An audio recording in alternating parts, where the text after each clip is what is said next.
आखिरी ख्वाहिश। उसे कुछ समझ नहीं आ रहा था। मरने वाला तो मर गया था, लेकिन उसकी आखिरी ख्वाहिश ने नेहा को जिंदा लाश बनाने की कसम खा ली थी। फिर एक दिन सुबह से ये चौथी काल थी। फोन उठाने का बिल्कुल भी दिल नहीं था, मगर माँ जैसे समझने को तैयार ही नहीं थी। फोन की घंटियां उसके दिमाग पर हथौड़े की तरह पड़ रही थीं। आखिरकार नेहा ने फोन हटा दिया, उठा ही लिया। हेलो, हाँ माँ, बोलो। बोलना क्या है, सब घर वाले तुम्हारे जवाब के मंतजर हैं। तुम किसी की बात का जवाब क्यों नहीं देती? माँ, ये सब इतना आसान नहीं है, मुझे सोचने का मौका तो दो, नेहा ने बुझी हुई आवाज में कहा। सोचना क्या है उसमें, ये तुम्हारी बहन की आखिरी ख्वाहिश थी। क्या जरा भी रहम नहीं आता तुम्हें? उन बच्चों के मासूम चेहरों को तो देखो। माँ, मैं समझती हूँ, मगर माँ, इतनी जल्दबाजी में है। वो सिर्फ तुम्हारी बहन नहीं थी, माँ की तरह पाला था उसने तुम्हें। आज जब उसके बच्चों को माँ की जरूरत है, तुम्हें सोचने का वक्त चाहिए। माँ, इतनी जल्दबाजी में है, ऐसे फैसले नहीं लिए जाते। हमने भी जमाना देखा है। ठीक है, अगर तुम्हें उन बच्चों की रसवाई गुवारा है तो फिर और क्या कहा जा सकता है। ये क्या बात हुई? आप इस तरह की बातें क्यों कर रही हैं? नेहा बोली। माँ की आवाज रंध गई। तुम खुद माँ नहीं बनी ना, जब बनोगी तब औलाद का दर्द समझोगी। वो फूल जैसे बच्चे माँ के बगैर तड़प रहे हैं, और तुम हो कि सब दरवाजे बंद करके बैठी हो।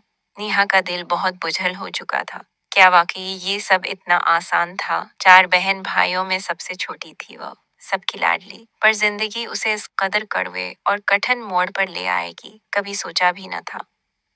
दीदी की शादी के वक्त वो सिर्फ 17 साल की थी। पहली बार साड़ी पहनी थी। कितना जोश था। जूते छुपाने का मंसूबा बनाया। 10,000 से कम नहीं मांगेगी, खूब तंग करेगी जीजाजी को।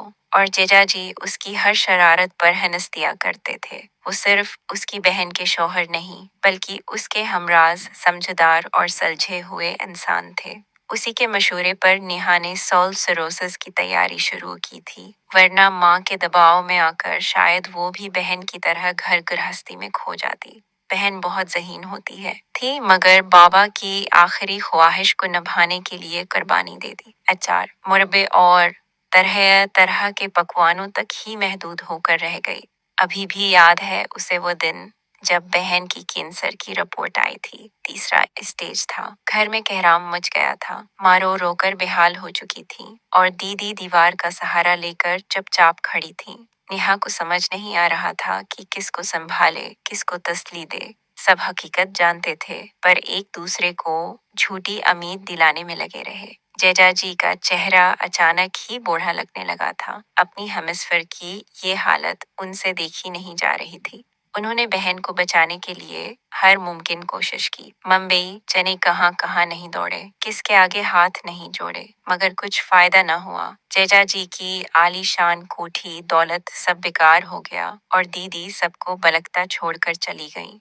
इन दिनों में नेहा ने क्या किया देखा, क्या किया सहा, सिर्फ वही जानती थी। घर मेहमानों और रिश्तेदारों से भरा हुआ था। नन्ही परी माँ के लिए बलकते बलकते नेहा की गोद में सो गई। दीदी की सास चपके चपके उसे घूर रही थी।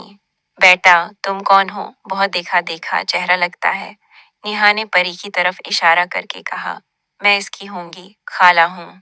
चुच्ची के चेहरे पर एक अजीब सी मुस्कुराहट आ गई। सोती हुई परी के सिर पर हाथ फेरते हुए बड़े मानी खेज अंदाज में बोले। हाँ भाई, परी के लिए तुम माँ सी हो, अब तुम ही उसकी माँ।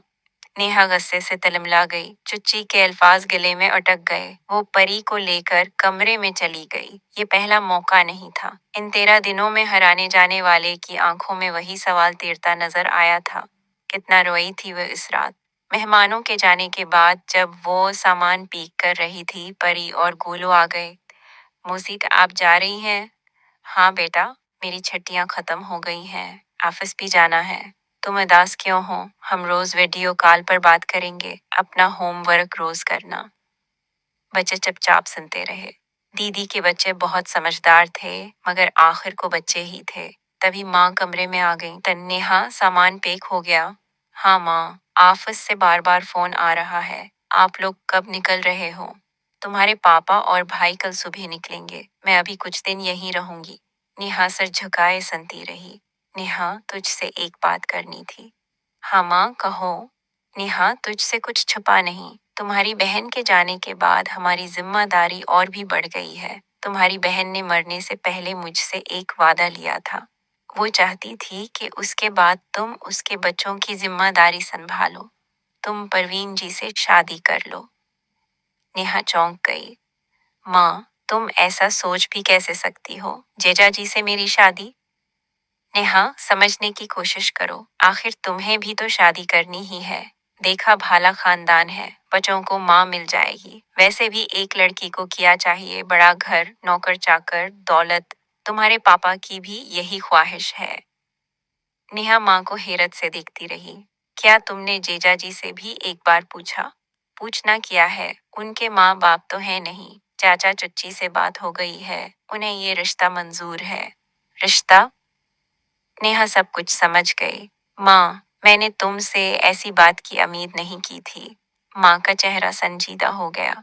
हो सकता है आज तुम्हें मेरी बातें अच्छी न लगीं, मगर तुम्हारी बहन के जाने के बाद परवीन जी और उनके बच्चों की जिम्मेदारी भी हमारी है। तुम सोच समझ कर जल्दी जवाब दे दो। कहते हैं मरने वाले की आखिरी ख्वाहिश पूरी न हो तो उसे कभी सुकून नहीं मिलता। माँ ने ये कहते हुए एक अजीब सी नजर डाली। नेहा उन आंखों में तैरते हजारों सवालों के तीर सह नहीं पाई और मना फेर लिया। एक हफ्ते में माँ ने 50 बार फोन किया, हर बार एक ही सवाल और नेहा का एक ही जवाब, माँ, मुझे सोचने का वक्त दो। नेहा हर बार उसी मोड़ पर आकर रुक जाती। सबको बहन की आखिरी ख्वाहिश की फिक्र थी, मगर किसी ने एक बार, हाँ सिर्फ एक बार, ये नहीं पूछा कि नेहा क्या चाहती है। हफ्ते की रात थी। इन दिनों नेहा बहुत मसरूफ रही। हाथ में कॉफी का मग लिए वो छत पर आ गई। कई दिनों बाद उसने सुकून के चंद लम्हे ढूंढने की कोशिश की थी। आसमान पर चांद बादलों से आंख मचोली खेल रहा था। नेहा सोचने लगी, चांद भी तो उन सितारों के बीच रहकर कितना तन्हा है। वो भी आज कितनी तन्हा थी। कोई उसे समझने को तैयार नहीं था, कोई उसके बारे में नहीं सोच रहा था। सब सिर्फ अपनी जिम्मेदारियों से छुटकारा चाहते थे। और वो आखिर क्या चाहती है? नेहा की आंखों के सामने परवीन जी का थका हुआ चेहरा, परी और गोलों के मासूम चेहरे और माँ की संजीदा आंखें बार बार आने लगीं। आखिर एक लड़की को जिंदगी से क्या चाहिए? एक खुशहाल खानदान, दौलत, घर, बस? क्या बस यही चाहिए था उसे?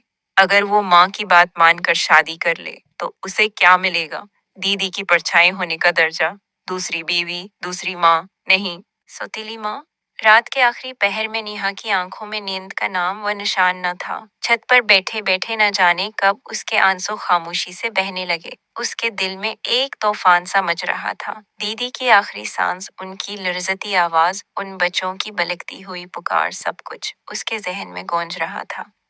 नीचे माँ के कमरे से हल्की रोशनी आ रही थी। नेहा धीरे धीरे सीढ़ियां उतर कर नीचे आई। दरवाजा हल्का सा खुला हुआ था। माँ जाग रही थी, हाथ में तस्बीह थी, लबों पर खामोश दुआ थी। नेहा कुछ देर दरवाजे के पास खड़ी माँ को देखती रही। उस लम्हे उसे माँ भी छोटी लगने लगी थी, जैसे उन्होंने भी बहुत कुछ सह लिया हो पर कह न सकी हो।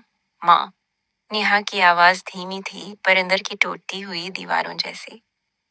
माँ ने चौंक कर नेहा की तरफ देखा। नेहा, बेटा, तुम अभी तक जागी हो? सब खैरियत है? नेहा खामोशी से माँ के पास आकर बैठ गई। उसने माँ का हाथ अपने हाथ में ले लिया। माँ, क्या दी? आपसे वादा लिया था। माँ की आंखें भीग गईं। हाँ बेटा, आखिरी रात जब वो बहुत तकलीफ में थी, उसने मेरे कान में कहा था, आमी, अगर नेहा मेरी जगह माँ बन जाए तो मेरे बच्चों को यतीमी का दर्द न सहना पड़ेगा। मैंने उस वक्त उसकी हाँ में हाँ मिलाई, पर दिल में ये बोझ रख लिया। नेहा कुछ देर चुप रही, फिर बोली, माँ, क्या वो मेरी कुर्बानी नहीं होगी? मेरी मर्जी, मेरी खुशी? माँ ने आह भरी।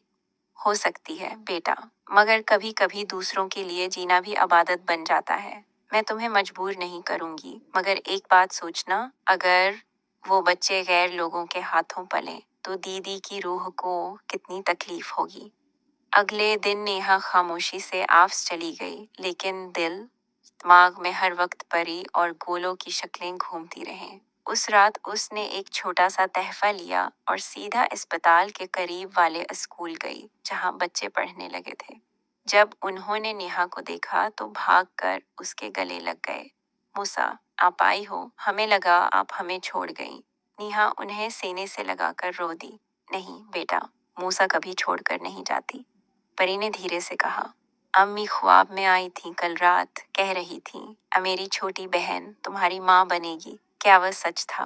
नेहा का दिल कांप गया। उसने बच्चों को सीने से लगाकर आसमान की तरफ देखा, जैसे दीदी की रूह को यकीन दिलाना चाह रही हो कि वो उनकी आखिरी ख्वाहिश पूरी करेगी।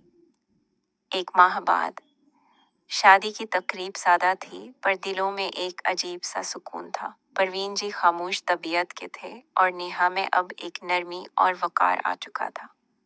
जब निकाह हुआ और मौलवी साहब ने दुआ के बाद कहा, अब आप दोनों मियां बीवी हैं, तो नेहा की आंखों में दीदी की आखिरी तस्वीर लहरा गई, बिस्तर पर लेटी हुई, मुस्कुराती हुई, जैसे कह रही हो, शुक्रिया छोटी।